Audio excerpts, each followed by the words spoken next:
Hermanos, bendiciones del Señor. Gracias a nuestro Padre Celestial que nos permite llegar hasta ustedes a través de esta grabación, a través de estos estudios que esperamos sean de bendición y provecho y de gran ánimo para que usted continúe en su lectura de la Biblia cronológica.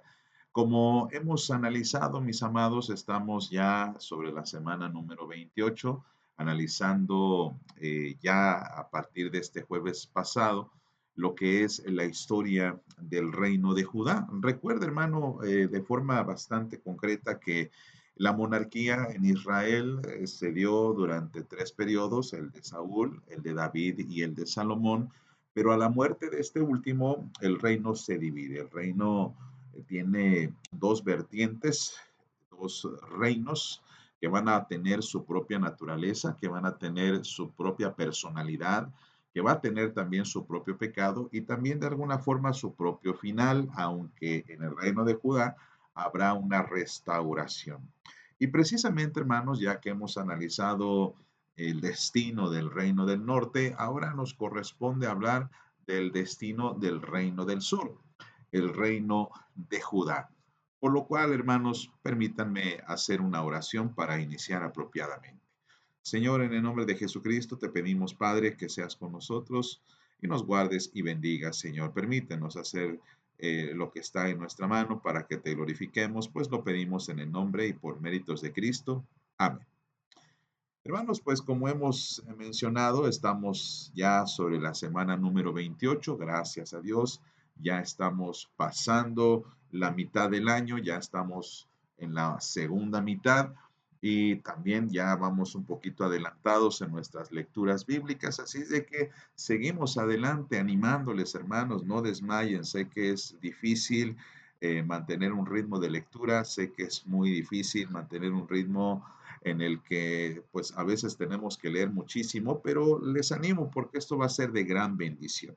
Y tal y como lo había mencionado hace un momento, bueno, ya hemos analizado esta idea de los dos reinos con dos historias diferentes, con dos problemáticas diferentes, que, bueno, sucumbieron finalmente al pecado, pero que uno de los reinos, como vamos a ver un poco más adelante, va a lograr su sobrevivencia. Nos referimos al reino del sur o el reino también llamado de Judá. Pero volvamos un poquito sobre nuestros pasos para recordar cómo es que se da esta ruptura. Usted recordará que hacia el tiempo en el que Salomón muere, asciende su hijo Roboam. Y Roboam comete una gran tontería porque en lugar de ser un rey comprensivo, en lugar de ser un rey que anime a su pueblo, lo que anuncia es que prácticamente va a ser todavía mucho más rígido. Los impuestos no van a bajar, van a subir.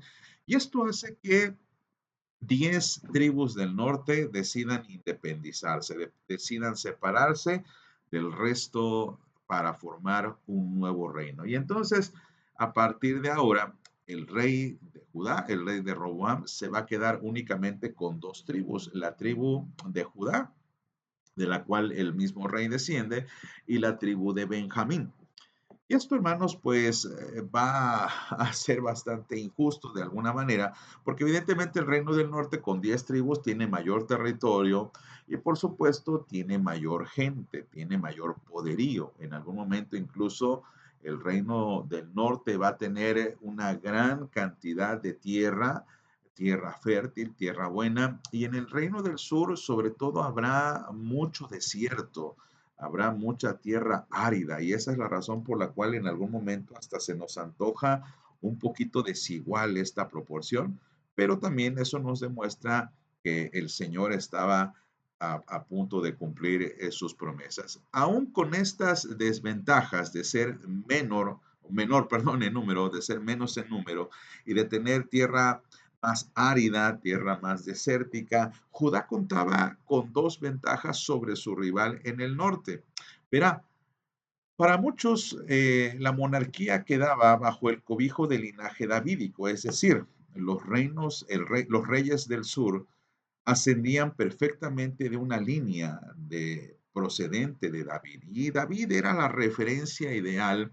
De hecho, él va a ser algo así como el estándar de rey justo, bueno, noble, un rey que está cercano a Dios, un rey que es no solamente un gran estratega militar, sino también un gran administrador del reino. Y él va a quedar como ese estándar, él va a quedar como esa norma, como ese sueño al que deberían aspirar todos los reyes. Algo que no ocurre en el reino del norte porque el primer rey, y de hecho el segundo del rey del norte, es de la tribu de Benjamín. Pero después va a haber una serie de sucesiones en algún momento, incluso una serie de intrigas y complots en el que el reino o el trono del reino, mejor dicho, va a ir pasando de tribu a tribu y se va a concentrar precisamente entre Efraín y Sacar, y si mal no recuerdo, hay otra tribu que también se va a estar disputando el trono, pero en el reino del sur, la monarquía va a quedar perfectamente quieta, perfectamente valorada y aceptada por el mundo, porque todos estos son descendientes directos del rey David. Y otra ventaja que presentaba el Reino del Sur era que la capital, es decir, Jerusalén, pues conservaba el templo, el arca de la alianza y la intervención directa de Dios en todos ellos. Incluso, aun cuando el Reino del Norte se haya separado del Reino del Sur, en ningún momento Dios autorizó que se adorase en otro lugar. La idea era que el Reino del Norte, también sus habitantes, viniesen hasta el sur para adorar al Señor. Pero como ya hemos visto en un estudio anterior, a Jeroboam esto no le gustó y estableció lugares altos. Entonces, Judá tenía estos dos grandes ventajas y de hecho esto hace pensar que también esto hizo que el reino de Judá también conservara una gran parte de profetas, especialmente de aquellos que escribieron. Si usted recuerda en un estudio anterior, vimos que hay muchos profetas en el reino del norte, pero muy pocos que llegaron a escribir sus textos bíblicos. Esto, al contrario, en el reino del sur, va a haber muy pocos profetas, vamos a llamarlos profetas de a pie, profetas que no se dedican a escribir, pero sí va a haber una proliferación de profetas que van a dejar sus escritos para advertir a Judá de los malos caminos. Esto va a ser muy importante para lo que va a proceder después, porque también tenemos que decir, hermanos, que Judá cometió el pecado de la idolatría. Pero algo que también distingue al reino de Judá es que se cometieron otras faltas, como por ejemplo la injusticia y toda clase de males. Además de que debido a que el templo de Jerusalén, la adoración se llevaba allí, también va a haber el pecado de tomar en vano, tomar muy livianamente las cosas de Dios. Va a haber una profanación constante de las cosas santas de Dios y esto, por supuesto, va a ser un pecado. Ahora, evidentemente, hablar de todo el reino del sur va a ser bastante pesado, bastante cansado, pero quiero que ustedes consideren por lo menos tres reyes que son considerados especiales y representativos en la escritura.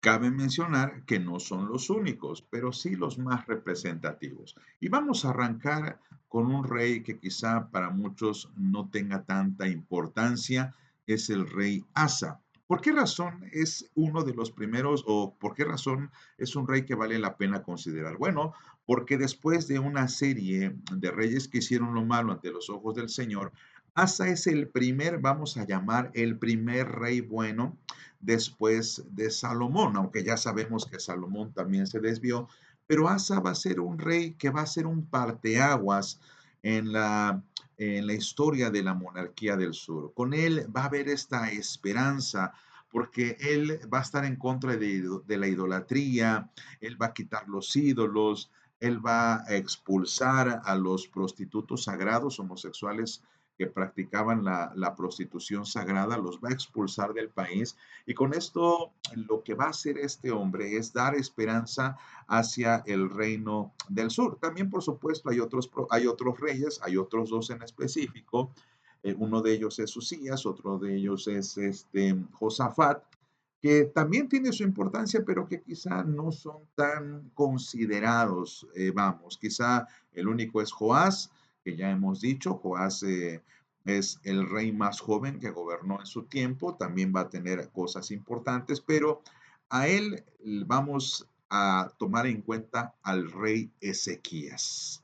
El rey Ezequías, incluso la historia está dentro del relato de Isaías, así como el relato de Reyes y Crónicas, porque Ezequías va a ser un gran parteaguas en la historia de Judá, porque, como veremos en un estudio más adelante, el reino asirio es el que logra dominar al reino de Israel y de hecho lo lleva cautivo, lo separa por completo y lo dispersa y entonces por medio del imperio asirio el reino del norte desaparece. Por esa razón es muy importante el rey Ezequías porque es un rey bueno que resiste a los asirios, pero la forma en cómo lo hace es muy importante porque él acude al templo y le pide al Señor que intervenga, y esto hace que el Señor intervenga precisamente eh, con gran gloria y con gran majestuosidad, perdón.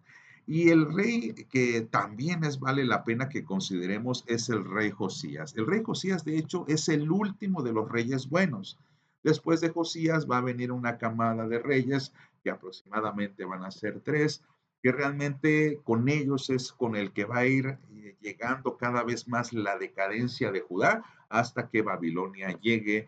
Y bueno, conocemos el resto de la historia. Babilonia derrota a Judá y se lleva a los judíos a la capital de Babilonia. Pero mientras o antes de que eso sucediera, bueno, emerge este rey llamado Josías, el cual lleva a cabo reformas religiosas en Judá. Se nos narra en la Biblia que de hecho Josías halló el libro de la ley y le pidió a uno de sus allegados que lo leyese y al leerlo él se dio cuenta que había muchas cosas que el pueblo de Judá ya no estaba haciendo, como por ejemplo la celebración de la Pascua, como por ejemplo la buena administración del templo. Y lo que hace Josías es hacer toda una reforma religiosa por la cual él es recordado como un rey bueno y es recordado como un rey que deja una herencia para los judaítas o para el reino del sur. Entonces, estos tres reyes buenos, aunque ya hemos mencionado que hay otros dos más, bueno, nos permiten vislumbrar que a diferencia del reino del norte, de vez en cuando en el reino del sur hubo conatos que ayudan a pensar que en Judá había esperanza, había conciencia de Dios, había una idea de querer acercarse a Dios, lo cual permitía una fe en la promesa de que Dios estaría precisamente con su pueblo. Sabemos que el destino de Judá también sucumbió al pecado porque sabemos por los relatos de Ezequiel, por los relatos de Jeremías y por los relatos de Crónicas que desafortunadamente el reino del sur finalmente cayó en pecado. Pero aquí nuevamente tenemos la esperanza, porque gracias a que en Judá tenemos la permanencia del linaje davídico, ahí tenemos la promesa de donde vendría el Mesías, es decir, nuestro Señor Jesucristo. De esta manera Dios lleva a cabo su promesa de permanencia en Judá y por ello podemos hablar de un pueblo de Dios que va permaneciendo a través de la historia. Hermanos, pues esta es sin duda una crónica interesante, es una historia interesante, aunque lo hemos hecho en bastante abreviado, pero me gustaría que usted siguiera leyendo, investigando, que usted pudiera tener esa curiosidad de ver qué es lo que está pasando con este reino. Estamos leyendo los libros de Reyes, estamos leyendo algunos profetas, vamos a comenzar a leer, por supuesto, el profeta Isaías, que tiene mucho que ver con este reino, pero ¿usted qué opina? Me gustaría que usted siguiera en ese estudio de la Biblia y les recuerdo, hermanos, que ya estamos iniciando la semana 29. Les recuerdo las lecturas bíblicas, como siempre, estaremos enviando estas oportunamente para que usted siga adelante. Hermano, pues muchas gracias por permitirme hacer este video, por verle y por también lo que lo comparta. Que Dios le bendiga y esperamos vernos la próxima semana.